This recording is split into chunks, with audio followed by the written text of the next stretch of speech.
Fim de semana de muito esporte também, porque Ponte Preta e Guarani entram em campo. Já já então a gente fala sobre Campeonato Brasileiro da Série B. Tem previsão do tempo para o feriado fim de semana? Será que tem chuva vindo aí? Bom, muitos assuntos, mas olha só. Pela primeira vez, Consciência Negra, no dia 20 de novembro, vai ser feriado nacional.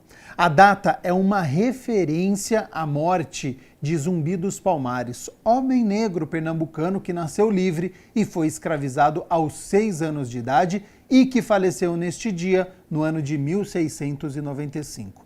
Uma data de muita reflexão, mas também de eventos, porque o Centro Cultural SESI Campinas está com uma programação especial e a repórter Alexandra Dias vai nos contar quais são estes eventos, a programação. Seja bem-vinda e boa tarde, Alê.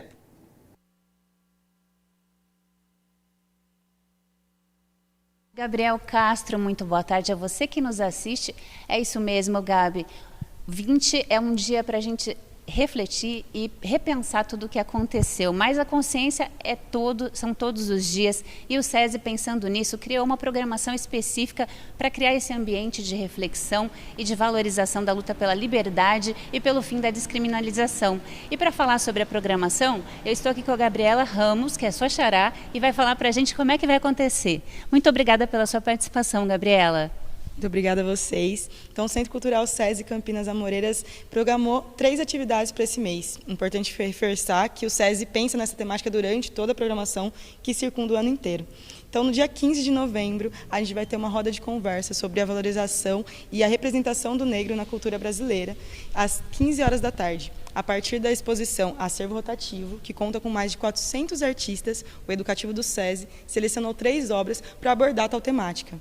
E também, nesse mesmo dia, às 17h, teremos a contação de história As Lendas de Dandara. Dandara dos Palmares, essa grande figura, representante de um movimento sobre a liberdade e os direitos sobre os escravizados, então colocada como protagonista, misturando a força da guerreira com um conto de fadas. Vai ser uma contação maravilhosa, aberta para todo o público, classificação indicativa livre. E no dia 24 de novembro, a contação de história, Histórias de Anansi, às 16 horas. Anansi é um griot da cultura da mitologia africana, com uma sabedoria imensa. E nesse dia terão 3 lendas que envolvem essa figura. Todas as programações do SESI, elas são gratuitas, e essas 3 atividades vão acontecer na Biblioteca Integrada aqui do nosso Centro Cultural. Importante frisar que essa programação, não só essa, como todas, sempre é gratuita no SESI. Para o SESI, a cultura é um valor e um direito para todos. Para saber como retirar o nosso ingresso, é só acessar o site do meu SESI ou acompanhar essa e toda a nossa programação pelo nosso Instagram, @sesisp.campinasamoreiras. Esperamos vocês. É maravilhoso, então, que além da questão da luta, dessa discussão mais séria e mais politizada, a gente tem a questão do lúdico, né, que é trazer essa sabedoria ancestral e essa cultura mesmo para difundir e para compartilhar com o maior número de pessoas, né? Que acho que é bem a proposta dessas oficinas. A roda de conversa talvez faça essa ponte com as peças que a gente viu aí, que você deve ter visto, algumas peças mais direcionadas para o tema, mas depois vem então essa abertura para a cultura mesmo, trazendo esses elementos da África direto para a gente aqui. Eu acho que é justamente isso aí, é o encontro. Eu acho que o mês da consciência negra, mais do que um mês de celebração, ele é um mês de reconhecimento, tanto da nossa história, quanto as conquistas de lutas que a gente já conquistou, quanto a meta, né, as novas conquistas que a gente ainda precisa alcançar. Então, para trabalhar sobre isso, e principalmente para a gente trabalhar isso desde a base, desde a infância, precisa ser pelo lúdico. Então, as contações de histórias, elas vão a esse encontro, o lúdico não só para a criança, mas para toda a família, né? Pensar sobre o mês da consciência negra, refletir sobre isso, também pode ser, e é uma forma muito mais gostosa de ser através da arte. E aproveitando aqui, já que nós estamos aqui nesse espaço, o Centro Cultural, então, agora tem atividades de quarta a domingo, é isso? Exatamente. Agora o SESI virou um centro cultural, o Centro Cultural SESI Campinas Amoreiras, aqui pertinho da Avenida das Amoreiras, bem na frente, e tem programação ininterrupta de quarta a domingo, sempre gratuita. Então a gente tem todas as linguagens, cinema, literatura, música, artes cênicas, tudo 100% gratuito. É só retirar o ingresso via meu SESI. E o site, então, para quem está assistindo, quiser acompanhar a programação, e o Instagram também, quais são? O Instagram é @sesisp.campinasamoreiras e o site é meu SESI, www.sesicampinas.com Só um minutinho. SESI Campinas, Amoreiras. Se jogar no Google programação Campinas Amoreiras, já é direcionado direto para o site com toda a nossa programação ali disponível para você reservar seu ingresso. Perfeito, Gabriela. Muito obrigada por trazer essas notícias boas para a gente preparar o final de semana aí com um feriadinho, né?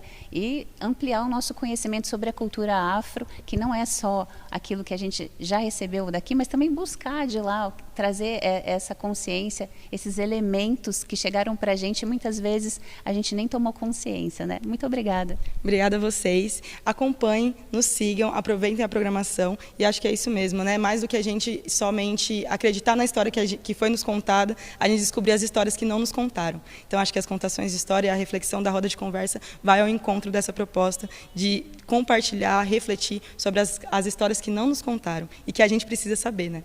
E só para terminar, então, você que está em dúvida se precisa ser sócio, alguma coisa, é gratuito para todos mesmo, né? Reforçando. Reforçando, no SESI você não precisa ser cliente, você não precisa ter carteirinha. A programação do SESI cultural, ela é totalmente gratuita, para qualquer pessoa, para qualquer idade. É só retirar o ingresso e vir aproveitar.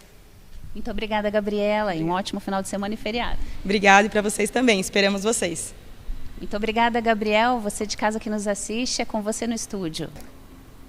Convite feito, então, dia especial, semana, mês de reflexão. E abriu o site aqui, viu, que a Gabriela passou, ó, campinasamoreiras.sesesp.org.br. Então, campinasamoreiras.sesesp.org.br. Quero agradecer a nossa repórter Alexandra Dias e também as informações que foram passadas aqui pela minha xará, a Gabriela Ramos, que é mediadora cultural, então, nesta semana e nesta programação especial. A gente segue aqui com as notícias da metrópole. O feriado de sexta-feira, dia 15, proclamação da República, quando o Brasil deixou de vez a monarquia, vai alterar os horários dos estabelecimentos. Então, a partir de agora, a gente vai acompanhar o que abre e fecha aqui na nossa cidade, porque tem horários diferenciados para esta sexta-feira e também para o nosso fim de semana. A gente acompanha, então, a partir de agora. Os centros de saúde permanecem fechados nesta sexta-feira. As unidades de saúde que abrem aos sábados vão funcionar com equipe reduzida e são elas: Centro de Saúde do Parque Valença, Jardim Florense, Jardim Capivari, Santa Lúcia, Centro de Saúde do Jardim Vista Alegre, União dos Bairros, DIC 1, Centro de Saúde Aeroporto, Santo Antônio, Vila IP, São Quirino e Jardim Aurélia. Ceasa, o mercado de flores funciona nesta sexta-feira das 8 horas da manhã a 1 hora da tarde. E no sábado, no horário de costume, das 8 horas da manhã a 1 hora da tarde. O mercado de hortifruti funciona na sexta-feira, das 4 horas da manhã a 1 hora da tarde. E no sábado, das 7 horas da manhã às 11 horas da manhã. Procon. Todos os postos de atendimento do Procon Campinas vão estar fechados amanhã. No sábado, dia 16, a unidade do Procon no Poupa Tempo Campinas Shopping vai ter expediente normal com funcionamento a partir das 7 horas da manhã, mediante agendamento prévio pelo site www.poupatempo.sp.gov.br. E já que estamos falando do feriado da proclamação da República nesta sexta-feira, ela vai aumentar o movimento das rodovias da região, segundo estimativas das concessionárias que administram. Isso já hoje, viu, nesta quinta-feira. Ao todo, são esperados 2 milhões de veículos pelas rodovias que cortam a região de Campinas. Por isso eu aciono o repórter Rafael Turati, que tem as informações sobre os horários de pico para quem vai viajar. Será que vai ter congestionamento, trânsito, orientações em caso de chuva, os cuidados. Então, seja bem-vindo e boa tarde, Rafa.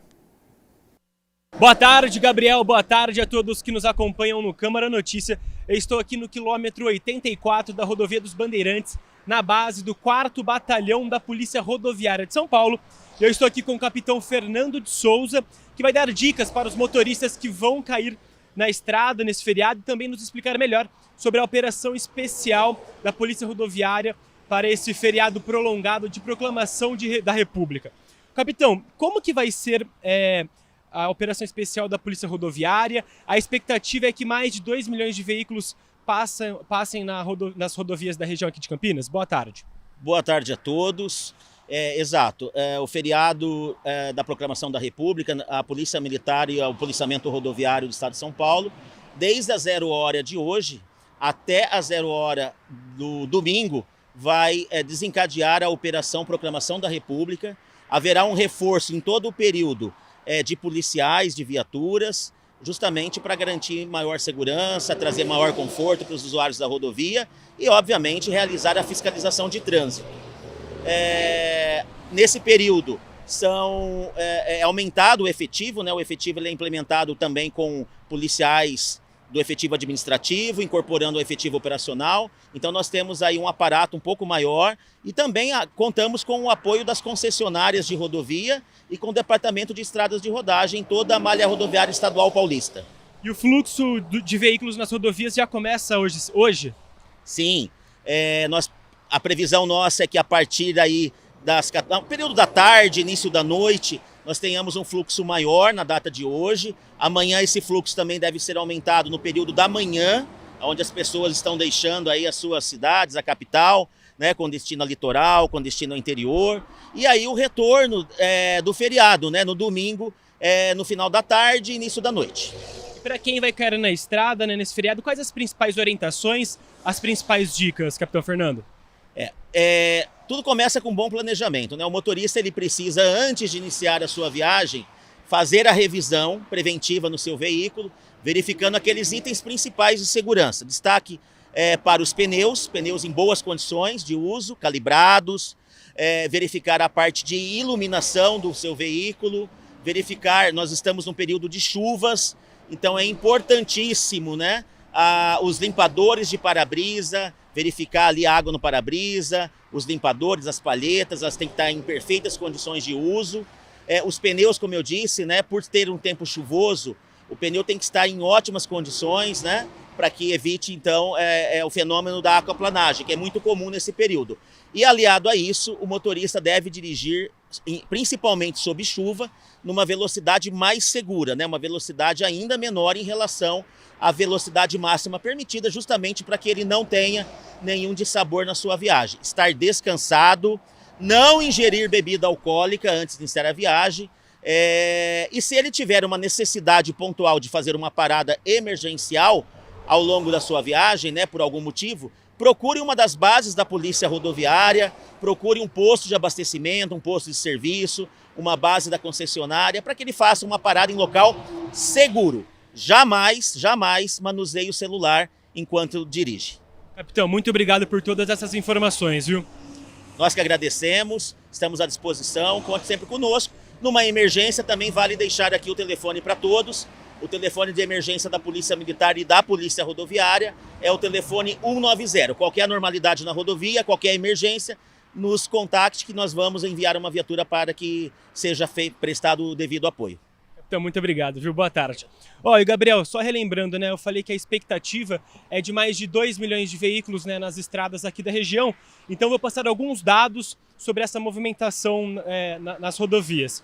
Olha só, no circuito das águas de sul de Minas Gerais tem uma previsão que cerca de 565 mil veículos circulam nas rodovias durante o feriado. No sistema Anhanguera e Bandeirantes, estima-se que aproximadamente 750 mil carros e caminhões passem pelo sistema, e a concessionária Rota das Bandeiras, responsável pela administração do corredor Dom Pedro e das rodovias SP 065 e SP 348, estima-se que cerca de 710 mil veículos circularão pelas suas rodovias durante esse feriado prolongado. E as rodovias do Tietê, concessionária responsável pela administração das rodovias que formam o corredor leste das rodovias do Tietê, espera receber cerca de 48 mil veículos entre Campinas e Montemor. Então é isso, Gabriel. Uma boa tarde para você e para quem for viajar nesse feriado, uma boa viagem e cuidado, que siga todas essas orientações que o Capitão Fernando passou por aqui. Gabriel, volto com você aí no estúdio.